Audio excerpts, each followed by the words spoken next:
کے لیے یہ وظیفہ ہے۔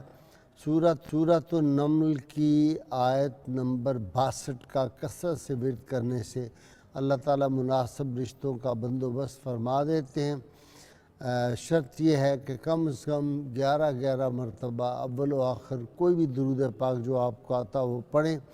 حضرت خواجہ معین الدین چشتی اجمیری رحمہ اللہ فرماتے ہیں اللہ تعالیٰ کی دوستی اس طرح حاصل ہوتی ہے کہ جن چیزوں کو اللہ دشمن جانتا ہے بندہ بھی ان چیزوں کو دشمن جانے۔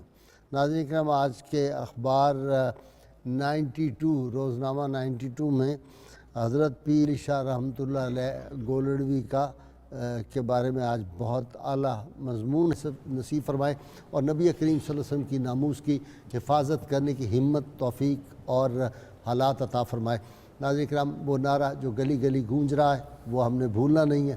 پاکستان کے لیے نعرہ لگانا ہے، زوردار میرے تینوں مہمان بھی لگائیں گے، ناظرین سامعین مل کے نعرہ لگائیں گے تاکہ پھر ہم پروفیسر محمد خان چشتی سے حضرت پیر میر شاہ گولڑی رحمۃ اللہ علیہ کا وہ مشہور کلام جو اقبال بھی سن کے مشہور ہو جاتے تھے اور اس شاخ پہ ایک کیفیت طاری ہوتی ہے، وہ کلام آج ان سے سنیں گے۔